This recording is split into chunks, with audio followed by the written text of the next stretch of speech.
अज़्ज़ज़ नाज़रीन, प्यारे सामिईन, अस्सलामु अलैकुम वरहमतुल्लाहि वबरकातुहू। तो आज की इस गुफ्तगू में हम बात करेंगे ईद उल फ़ितर की नमाज़ का तरीका क्या है और उसकी नियत कैसे करते हैं, और उसमें जो 6 ज़ायद तकबीरें हैं वो कब और कैसे हम अदा करते हैं। इन तमाम चीज़ों को इस क्लिप के ज़रिए से हम समझेंगे, जानेंगे। लिहाजा आप हमारे साथ बने रहिए। चलिए तो शुरू करते हैं। इकराम, जान लेते हैं कि ईद उल फ़ितर की जो नमाज़ है ये वाजिब है और इसमें 6 ज़ायद तकबीरें हैं। तो आइए सबसे पहले इसकी नियत हम समझ लेते हैं। तो मैं बताना चाहूँगा आपको कि अल्फाज की शक्ल में आपको इतना कहना है कि नियत की मैंने 2 रकात नमाज वाजिब ईद उल फ़ितर माँ 6 ज़ायद तकबीरों के वास्ते अल्लाह ताला के, पीछे इस इमाम के, मुँह मेरा काबा शरीफ की तरफ अल्लाहु अकबर बोलकर आपको हाथ दोनों अपने नाफ के नीचे बांध लेने हैं। मैं वापस रिपीट करता हूँ, आप हज़रा ज़हन नशीन करते हुए चलें कि नियत की मैंने 2 रकात नमाज वाजिब ईद उल फ़ितर माँ 6 ज़ायद तकबीरों के वास्ते अल्लाह ताला के, पीछे इस इमाम के, मुँह मेरा काबा शरीफ की तरफ अल्लाहु अकबर। ये इसकी नियत है। अल्फाज की शक्ल में आपको इतना बोलना है। और नाज़रीन, नियत जो नाम है वो है दिल में पक्का इरादा करने का। अगर आप अपने दिल में पक्का इरादा कर लें कि हम ईद की नमाज़ पढ़ रहे हैं, ईद उल फ़ितर की नमाज़, यानी कि इमाम साहब के पीछे इसमें 6 ज़ायद तकबीर हैं और ये वाजिब है, तब भी आपकी नियत हो जाएगी। तो नाज़रीन इकराम, अल्फाज की शक्ल में अदा कर लेना, कह लेना मुस्तहब है।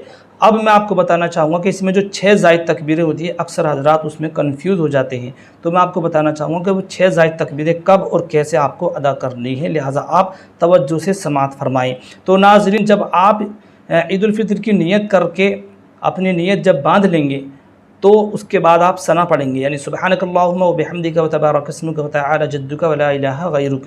ये सना पढ़ने के बाद इमाम साहब फिर 3 तकबीरें कहेंगे। उनको फॉलो करते हुए आपको वो 3 तकबीरें कहनी है। कब? सना पढ़ने के बाद पहली रकात में। आप जहन नशीन रखें, 3 ज़ायद तकबीरें हैं वो कहेंगे। तो आपको क्या करना है कि सना पढ़ने के बाद इमाम साहब को फॉलो करते हुए आप 3 ज़ायद तकबीरें कहें, यानी अल्लाहु अकबर कहते हुए आप जो हैं दोनों हाथ कानों तक लेके जाएं और नीचे छोड़ दें। एक तकबीर हो गई। उसके बाद फिर दूसरी मरतबा अल्लाहु अकबर कहते हुए दोनों हाथ कानों तक लेकर के जाएं, वापस नीचे छोड़ दें। उसके बाद फिर तीसरी मरतबा भी अल्लाहु अकबर कहते हुए दोनों हाथ कानों तक लेकर के जाएं और उसके बाद नाफ के नीचे बांध लें। अब ये आपकी 3 ज़ायद तकबीरें पहली रकात की हो गई। ठीक है नाज़रीन। तो अब इसके बाद आपको क्या करना है कि इमाम साहब अब क़िरात करेंगे, यानी तावुज़ और तस्मिया पढ़ने के बाद वो सूरह फ़ातिहा पढ़ेंगे, उसके बाद कोई सूरह मिलाएंगे। तो उस क़िरात को आप तवज्जो से और इत्मीनान के साथ समाअत करें। जब वो क़िरात से फ़ारिग होंगे तो अब वो रुकू करेंगे इमाम साहब, उनको फॉलो करते हुए आप भी रुकू करें।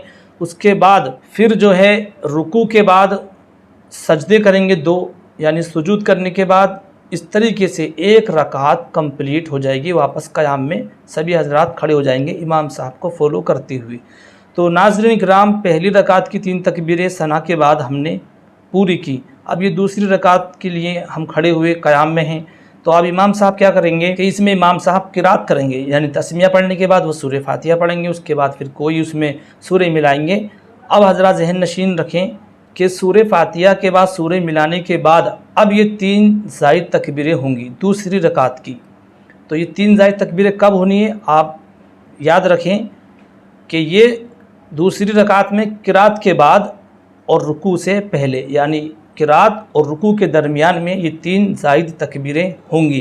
तो जब इमाम साहब क़िरात से फ़ारिग हो जाएंगे तो रुकू में जाने से पहले वो 3 तकबीरें कहेंगे। लिहाजा आपको भी उनको फॉलो करते हुए 3 तकबीरें कहनी है। किस तरीके से कि आपको दोनों हाथ अपने अल्लाहु अकबर बोलते हुए कानों की लो तक लेकर के जाने हैं और फिर नीचे छोड़ देने हैं।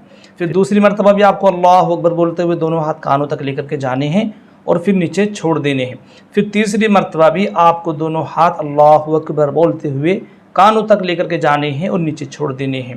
इसी तरीके से आपकी 3 तकबीरें कंप्लीट हो गई। अब चौथी मरतबा आपको कानों तक हाथ लेकर के नहीं जाना है, बल्कि अल्लाहु अकबर बोलते हुए रुकू में चले जाना है इमाम साहब के साथ, उनको फॉलो करते हुए। तो नाज़रीन इकराम, इस तरीके से आपकी 6 ज़ायद तकबीरें 2 रकात में कंप्लीट हो गई। अब आप रुकू करेंगे, रुकू के बाद सजदे करेंगे, 2 सजदे के बाद कादा करेंगे, कादा में अत्तहियात पढ़ेंगे, दरूद इब्राहीम पढ़ेंगे और दुआए मासूरा पढ़ेंगे। उसके बाद इमाम साहब सलाम फिरेंगे, उनको फॉलो करते हुए आप भी सलाम फिरना। इसी तरीके से आपकी 2 रकात नमाज वाजिब ईद उल फित्र की जो 6 ज़ायद तकबीरों के साथ थी वो आपकी कंप्लीट हो जाएगी। अब नाज़रीन किराम, इमाम साहब जो है खुतबा पढ़ेंगे। होता क्या है कि अक्सर लोग ईद की नमाज 2 रकात पढ़ के भागने लगते हैं, तो आपको ये नहीं करना है। आपको इत्मीनान और सुकून के साथ, अदब व एहतराम के साथ खुतबा समाअत करना है। उसके बाद इमाम साहब दुआ करेंगे, आप दुआ में शिरकत करें। उसके बाद फिर सलातो सलाम होगा। सलातो सलाम के बाद आप जो है एक दूसरे को ईद सईद की मुबारकबाद दें और खुशी व मसरत का इजहार करें। तो नाज़रीन इकराम, ये ईद उल फित्र की नमाज़ के तरीके के ताल्लुक़ से कुछ बातें थी जो मैंने आपकी समातों के हवाले की। मैं उम्मीद करता हूँ कि ये आपको पसंद आई होंगी। अगर अच्छी लगी हैं तो अपने दोस्तों अहबाब को भी इसको शेयर करें ताकि उनके भी इल्म व अमल में इजाफ़ा हो।